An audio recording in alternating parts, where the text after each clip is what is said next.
convives. Le roi entra pour voir ceux qui étaient à table, et il aperçut là un homme qui n'avait pas revêtu un habit de noces.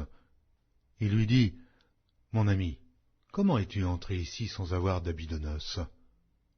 Cet homme eut la bouche fermée. Alors le roi dit au serviteur, « Liez-lui les pieds et les mains, et jetez-le dans les ténèbres du dehors, où il y aura des pleurs et des grincements de dents, car il y a beaucoup d'appelés, mais peu d'élus. » Alors les pharisiens allèrent se consulter sur les moyens de surprendre Jésus par ses propres paroles.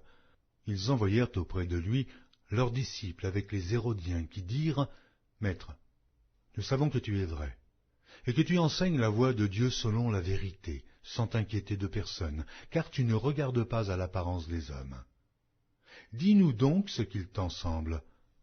Est-il permis ou non de payer le tribut à César ?» Jésus, connaissant leur méchanceté, répondit, « Pourquoi me tentez-vous, hypocrite? Montrez-moi la monnaie avec laquelle on paie le tribut. » Et ils lui présentèrent un denier. Il leur demanda, « De qui sont cette effigie et cette inscription ?» « De César, lui répondirent-ils. Alors il leur dit, « Rendez donc à César ce qui est à César, et à Dieu ce qui est à Dieu. » Étonnés de ce qu'ils entendaient, ils le quittèrent et s'en allèrent.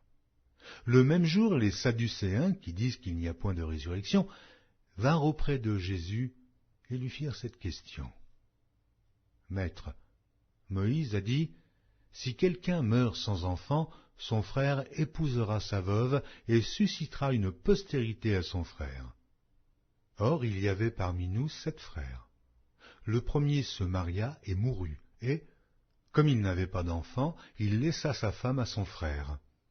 Il en fut de même du second, puis du troisième, jusqu'au 7e. Après eux tous, la femme mourut aussi. À la résurrection, duquel des 7 sera-t-elle donc la femme? Car tous l'ont eue. » Jésus leur répondit, « Vous êtes dans l'erreur, parce que vous ne comprenez ni les Écritures, ni la puissance de Dieu. Car, à la résurrection, les hommes ne prendront point de femmes, ni les femmes de mari, mais ils seront comme les anges de Dieu dans le ciel. Pour ce qui est de la résurrection des morts, n'avez-vous pas lu ce que Dieu vous a dit? Je suis le Dieu d'Abraham, le Dieu d'Isaac et le Dieu de Jacob. Dieu n'est pas Dieu des morts, mais des vivants. » La foule qui écoutait fut frappée de l'enseignement de Jésus. Les pharisiens, ayant appris qu'il avait réduit au silence les Sadducéens, se rassemblèrent, et l'un d'eux, docteur de la loi, lui fit cette question pour l'éprouver. « Maître, quel est le plus grand commandement de la loi ?» Jésus lui répondit, « Tu aimeras le Seigneur ton Dieu de tout ton cœur, de toute ton âme et de toute ta pensée. C'est le premier et le plus grand commandement. Et voici le second, qui lui est semblable. Tu aimeras ton prochain comme toi-même. » De ces 2 commandements dépendent toute la loi et les prophètes. Comme les pharisiens étaient assemblés, Jésus les interrogea en disant, « Que pensez-vous du Christ? De qui est-il le fils ?» Ils lui répondirent, « De David. » Et Jésus leur dit, « Comment donc David, animé par l'Esprit, l'appelle-t-il Seigneur, lorsqu'il dit, « Le Seigneur a dit à mon Seigneur, assieds-toi à ma droite, jusqu'à ce que je fasse de tes ennemis ton marchepied. » Si donc David l'appelle Seigneur, comment est-il son fils? Nul ne put lui répondre un mot, et depuis ce jour, personne n'osa plus lui proposer des questions. Matthieu, chapitre 23. Alors Jésus, parlant à la foule et à ses disciples, dit, « Les scribes et les pharisiens sont assis dans la chaire de Moïse.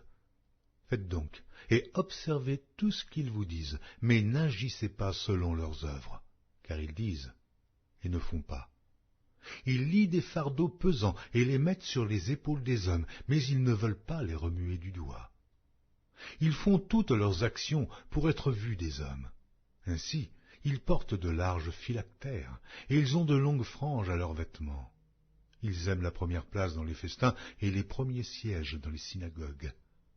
Ils aiment à être salués dans les places publiques et à être appelés par les hommes « Rabbi »,